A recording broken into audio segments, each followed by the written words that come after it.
এই দেখুন বন্ধুরা কতটা স্পঞ্জি মিষ্টিটা, একদম নরম তুলতুলে, পুরো তুলোর মতো। দেখুন আরও একটা কিন্তু আমি তৈরি করে নিয়েছি, আর দেখতে কতটা সুন্দর লাগছে, দেখেই কিন্তু জিভে জল চলে আসবে। ঘরে থাকা কয়েকটা উপকরণ দিয়ে কিন্তু এতগুলো মিষ্টি হয়ে গেছে দেখুন। নমস্কার বন্ধুরা, জবা ভিলেজ কুকিং চ্যানেলে আপনাদের সকলকে অনেক অনেক স্বাগত জানাই। বন্ধুরা, আজকে আমি কোনো রকম লিকুইড দুধ বা ছানা ছাড়াই আপনাদেরকে আজকে দানাদার মিষ্টি বানিয়ে দেখাবো, শুধুমাত্র এক বাটি চালের গুঁড়ো আর সামান্য সুজি দিয়ে। আর এই মিষ্টিটা এতটাই সুন্দর হয় যে মুখে দেওয়ার সাথে সাথে মিলিয়ে যায়, আর একটাতে কিন্তু একদমই মন ভরবে না, মনে হবে দুটো তো খাবোই। তাহলে চলুন বেশি দেরি না করে এই রেসিপিটা দেখে নেওয়া যাক, আসুন। এই মিষ্টিটা বানানোর জন্য উনুনে একটা আমি কড়াই বসিয়ে নিয়েছি, আর কড়াইটা হালকা গরম হয়ে গেছে। তো এবার এই কড়াইয়ের মধ্যে আমি 1 চামচ মতো ঘি দিয়ে দেব। ঘিটাকে মেল্ট হওয়া অবধি একটু অপেক্ষা করব। ঘি খুব সুন্দরভাবে মেল্ট হয়ে গেছে। এবার আমি দিয়ে দেবো আতপ চালের গুঁড়ি, 1 বাটি নিয়ে নিয়েছি। তবে আপনাদের কাছে যদি আতপ চালের গুঁড়ি না থাকে আপনারা কিন্তু সিদ্ধ চালের গুঁড়িও দিতে পারেন। এবার এই ঘিয়ের সাথে আতপ চালের গুঁড়িটাকে হালকা একটু ভেজে নেব। আর এই প্রসেসটা কিন্তু একদম হালকা আঁচে করতে হবে, আঁচ বেশি দেওয়া যাবে না। চালের গুঁড়িটাকে হালকা করে ভেজে নিয়েছি। তো এবার আমি দিয়ে দেবো 1/2 বাটি সুজি। যে বাটিতে চালের গুঁড়ি মেপে নিয়েছিলাম সেই বাটিতে 1/2 বাটি সুজি দিয়ে দিচ্ছি। আর দিয়ে দেবো 2 চামচ মতো ময়দা, বাইন্ডিংয়ের জন্য এটা আমি ময়দাটা ব্যবহার করছি।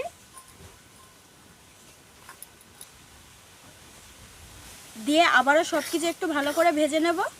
ভেজে নিলে কি হয়, প্রত্যেকটা উপকরণের যে কাঁচা গন্ধগুলো থাকে সেই কাঁচা গন্ধটা কিন্তু চলে যায়।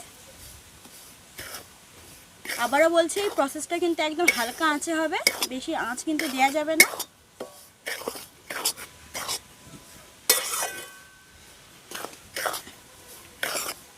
ভাজা হয়ে গেছে।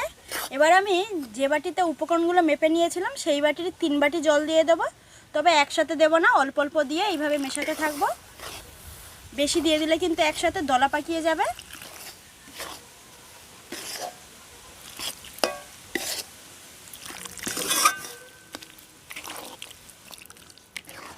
তো এইবার আমি এর মধ্যে দিয়ে দেবো অল্প একটু লবণ।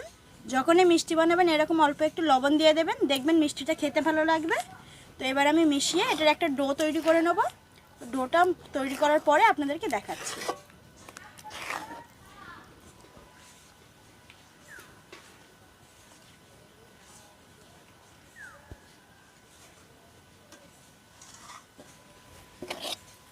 এখন ডোটা কিন্তু তৈরি হয়ে গেছে, এই দেখুন কড়া থেকে কিন্তু ছেড়ে এসেছে। তো এবার এই ডোটাকে আমি একটা থালার মধ্যে তুলে নেব। তো এবার এই ডোটাকে একটু ঠান্ডা হওয়া অবধি অপেক্ষা করব। এখন ডোটা কিন্তু ঠান্ডা হয়ে গেছে, তবে পুরোপুরি ঠান্ডা করলে কিন্তু হবে না, এরকম যে হাত দিতে পারবো এরকমই কিন্তু ঠান্ডা করে নিতে হবে। তো এরপর আমি ডোয়ের মধ্যে দিয়ে দেবো 1 প্যাকেট গুঁড়ো দুধ। তো এই গুঁড়ো দুধটা আমি এই ছাঁকনিতে এরকমভাবে চেলে দিয়ে দেবো, তাহলে কিন্তু বাইন্ডিংটা খুব ভালোভাবে আসবে, তা না হলে কিন্তু দলা পাকিয়ে যেতে পারে। এবার সব কিছু একবার খুব ভালোভাবে মেখে নেব। এই ডোটাকে যতটা ভালোভাবে মাখানো হবে মিষ্টিগুলো কিন্তু ততটাই সফট হবে, নরম তুলতুলে, একদম মুখে দিতেই কিন্তু মিলিয়ে যাবে মিষ্টিগুলো। এখন দেখুন ডোটাকে মাখানোর পরেও কিন্তু আঠালো ভাবটা এখনও যায়নি। তো আবারও আমি এখানে 1 চামচ মতো ঘি দিয়ে খুব সুন্দরভাবে ডোটাকে আবারও আমি মেখে নেব।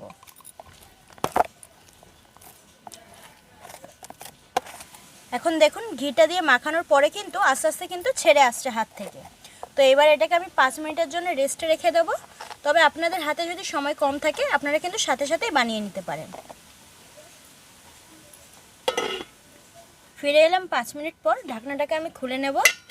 এবার হাতের মধ্যে আমি অল্প একটু ঘি মাখিয়ে নেব। এবার অল্প অল্প লেচি কেটে আমি একটু গোল করে নেব, 2 হাতে তালু দিয়ে একদম বলের মতো করে কিন্তু গোল করে নেব, কোনো রকম ফাটা দাগ থাকলে হবে না।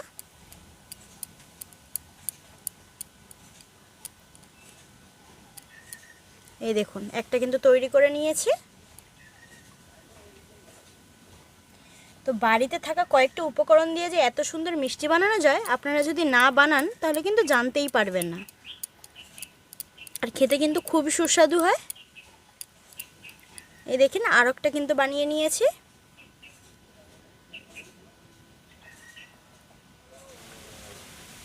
দেখুন সমস্ত মিষ্টিগুলো কিন্তু আমার তৈরি করা হয়ে গেছে, আর দেখতে কতটা সুন্দর লাগছে। ঘরে থাকা কয়েকটা উপকরণ দিয়ে কিন্তু এতগুলো মিষ্টি হয়ে গেছে দেখুন। তাহলে চলুন এবার চলে যাই উনুনের কাছে। এদিকে উনুন জ্বালিয়ে একটা কড়াই বসিয়ে নিয়েছি। এখন এই কড়াইয়ের মধ্যে দিয়ে দেবো 1 বাটি চিনি, আর এই 1 বাটি চিনির জন্য দিয়ে দেবো 2 বাটি জল।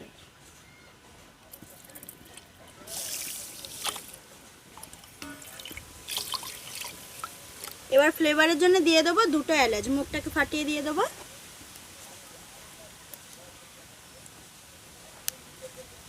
এবার খুব সুন্দরভাবে চিনিটাকে গলিয়ে নেব। আর চিনির শিরাটা যে তার তৈরি করতে হবে তা কিন্তু নয়, চিনিটা গলে গেলেই হবে। এখন দেখুন চিনিটা কিন্তু গলে গিয়ে খুব সুন্দরভাবে আস্তে আস্তে ফুটতে শুরু করেছে শিরাটা। তো এবার আমি এই শিরার মধ্যে দিয়ে দেবো মিষ্টিগুলো, খুব আস্তে আস্তে দেবো এইভাবে। আর আঁচটা কিন্তু একদম লো টু মিডিয়াম থাকবে, একদম মাঝারি আঁচ, বেশি জোরে দেওয়া যাবে না আঁচটা। আস্তে আস্তে এইভাবে মিষ্টিগুলোকে দিয়ে দেব।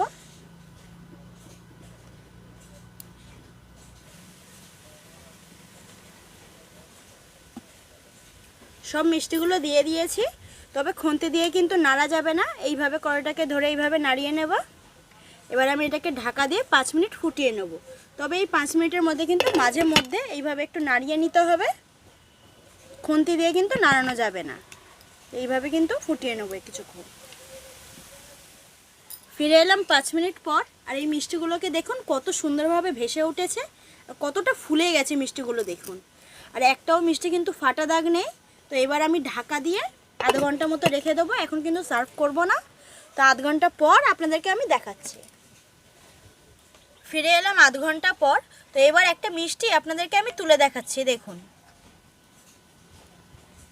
এই দেখুন বন্ধুরা কতটা স্পঞ্জি মিষ্টিটা, একদম নরম তুলতুলে, পুরো তুলোর মতো। আর ভেতরে কিন্তু রস খুব সুন্দরভাবে ঢুকে গেছে। তো এবারে আমি মিষ্টিগুলোকে রস থেকে ঝরিয়ে একটা প্লেটের মধ্যে তুলে নেব।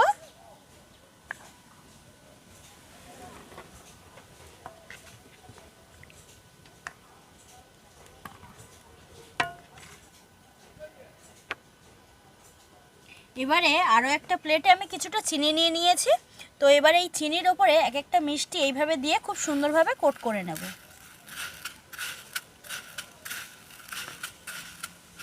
এই দেখুন একদম কিন্তু মিষ্টি দোকানের মতো দানাদার মিষ্টি আমি একটা তৈরি করে নিলাম। খুব সহজেই কিন্তু তৈরি করে নিয়েছি। এইভাবে কিন্তু বাকিগুলোও তৈরি করব।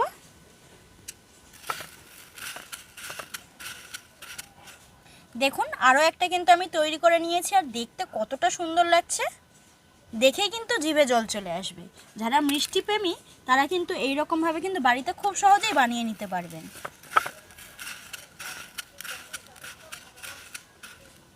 দেখুন আরও একটা বানিয়ে নিলাম। এই দেখুন সব মিষ্টিগুলো কিন্তু আমি তৈরি করে নিয়েছি, আর দেখুন মিষ্টিগুলো কতটা সুন্দর লাগছে দেখতে। আপনারা বাড়িতে খুব সহজেই কিন্তু এইভাবে মিষ্টিটা বানিয়ে নিতে পারবেন। দেখতে কিন্তু একদম দোকানের মিষ্টির মতো লাগছে।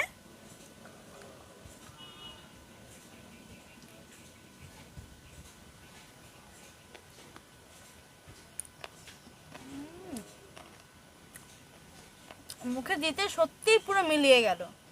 দোকানে যেমন দানাদার মিষ্টি খেতে লাগে ঠিক ওরকমই লাগছে। দারুণ হয়েছে খেতে। একবার হলেও বাড়িতে কিন্তু বানাবেন। কত কম উপকরণে কিন্তু বাড়িতে এইভাবে বানিয়ে নিতে পারবেন, আর না বানালে কিন্তু বুঝতেই পারবেন না যে সত্যি সত্যি বাড়িতে এত সুন্দর মিষ্টি বানানো যায়। তো এই রেসিপিটা আপনাদের কেমন লাগলো অবশ্যই সেটা আমাকে কমেন্টে জানাবেন। আর ভিডিওটা ভালো লাগলে লাইক কমেন্ট শেয়ার করতে ভুলবেন না। আর যে সকল বন্ধুরা এখনও পর্যন্ত চ্যানেলটিকে সাবস্ক্রাইব করেনি অবশ্যই চ্যানেলটিকে সাবস্ক্রাইব করে আমার পাশে থাকবেন। দেখা হচ্ছে পরে কোনো নতুন রেসিপি নিয়ে। ততক্ষণ সুস্থ থাকবেন, ভালো থাকবেন আর সাবধানে থাকবেন। আজকের মতো টাটা।